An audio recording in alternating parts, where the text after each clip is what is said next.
ಗುಬ್ಬಿ ತಾಲೂಕಿನಲ್ಲಿ JDS ಪಕ್ಷದ ವತಿಯಿಂದ ಸೋಷಿಯಲ್ ಮೀಡಿಯಾ ಪ್ರಚಾರ ಸಾಮಾಜಿಕ ಜಾಲತಾಣದ ಪ್ರಚಾರ ಮಾಡೋದಕ್ಕೆ ನಮ್ಮ ಸಂದೇಶ್ ಅವರು ಬಂದಿದ್ದರೆ, ರಾಜ್ಯಾಧ್ಯಕ್ಷರಾದ ಸಂದೇಶ್ ಅವರು, ಹಾಗೆ ನಮ್ಮ ಜಿಲ್ಲಾಧ್ಯಕ್ಷರು ಎಲ್ಲ ಬಂದಿದ್ದರೆ, ನಮ್ಮ ನಾಗಣ್ಣರಿದ್ದಾರೆ.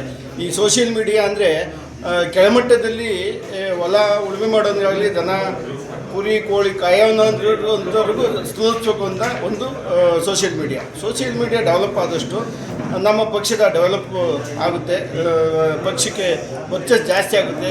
ನಮ್ಮ ಪಕ್ಷದ ಕಾರ್ಯಕ್ರಮಗಳು, ನಮ್ಮ ಕುಮಾರಣ್ಣ ಕೇಂದ್ರ ಸರ್ಕಾರದಲ್ಲಿ ಮಂತ್ರಿಯಾಗಿದ್ದಾರೆ, ಅವರು ಮಾಡೋವಂಥ ಒಳ್ಳೆಯ ಕೆಲಸ ಕಾರ್ಯಗಳನ್ನ ಸಾಮಾನ್ಯ ಜನರಿಗೆ ತಲುಪಿಸುವಂಥ ಈ ಸೋಷಿಯಲ್ ಮೀಡಿಯಾ ಭಾಳ ಒಳ್ಳೆಯ ಸಿಸ್ಟಮ್ ಇದು. ಅದರಿಂದ ಸೋಷಿಯಲ್ ಮೀಡಿಯಾನ ನಮ್ಮ ಗುಬ್ಬಿ ತಾಲೂಕಿನಲ್ಲಿ ಹೆಚ್ಚಿನ ಮಟ್ಟದಲ್ಲಿ ಯುವಕ ಸಮೂಹ ಎಲ್ಲ ಸೇರ್ಕೊಂಡಿದ್ದಾರೆ. ಅವರೆಲ್ಲ ಸೇರಿ ಇದನ್ನು ಯಶಸ್ವಿಯಾಗಿ ನಮ್ಮ ಮುಂದಿನ 2028ಕ್ಕೆ ರಾಜ್ಯಕ್ಕೆ ಕುಮಾರಣ್ಣ ಮುಖ್ಯಮಂತ್ರಿ ಆಗಬೇಕು, ಗುಬ್ಬಿಗೆ ನಮ್ಮ ನಾಗಣ್ಣ MLA ಆಗಬೇಕು. ಆ ದೃಷ್ಟಿಯಿಂದ ನಮ್ಮ ಯುವ ಜನಾಂಗ ಎಲ್ಲ ಕೆಲಸ ಮಾಡುತ್ತೆ ಅಂತ ವಿಶ್ವಾಸ ಇದೆ.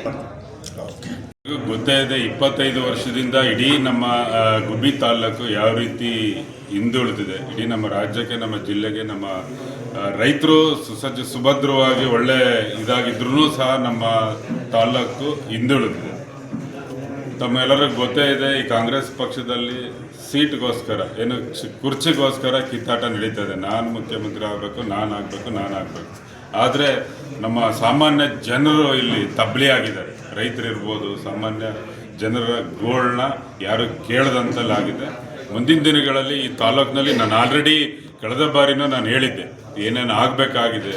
ಕಾಲೇಜ್ ಇರ್ಬೋದು, ರಸ್ತೆಗಳಿರ್ಬೋದು, ಕುಡಿಯೋ ನೀರು ವ್ಯವಸ್ಥೆ ಇರ್ಬೋದು, ಆಸ್ಪತ್ರೆಗಳಿರ್ಬೋದು, ಅದರ ತಾಲೂಕ್ ಪಂಚಾಯತಿಗಳು, ಯಾವುದೋ ನಮ್ಮ ಈ ತಾಲೂಕ್ ಆಫೀಸ್ ಯಾವ ಪರಿಸ್ಥಿತಿನಲ್ಲಿದೆ ಅಂತ ನಮಗೆಲ್ಲರಿಗೂ ಗೊತ್ತೇ ಇದೆ. ಮುಂದಿನ ದಿನಗಳಿಂದ ಮುಂದೆ ಟೈಮ್ ಇದೆ. ಯಾಕೆಂದರೆ ನಾನು ಒಂದೊಂದಾಗಿ ಪಟ್ಟಿ ಮಾಡಿದ್ದೀನಿ, ಜನದ ಮುಂದೆ ಹೋಗ್ತೀನಿ, ಹೇಳ್ತೀನಿ. ಯಾಕೆಂದರೆ ಎಲೆಕ್ಷನ್ ಬರ್ತದೆ ಹೋಗ್ತದೆ, ಅದು ಬೇರೆ. ಸಾರ್ವಜನಿಕರ ಕೊರತೆ ಏನಿದೆ, ತೊಂದರೆ ತಾಪತ್ರಗಳು ಇದ್ದಾವೆ, ಅದನ್ನು ನಾನು ಪಟ್ಟಿ ಮಾಡಿದ್ದೀನಿ. ಸಾಮಾಜಿಕ ಜಾಲತಾಣದ ಮುಖಾಂತರ ನಾವು ಬಿತ್ತರಿಸ್ತೀವಿ, ಏನೇನು ಆಗಬೇಕಾಗಿದೆ, ಏನೇನು ಆಗಬೇಕು ಅಂತೇಳಿ.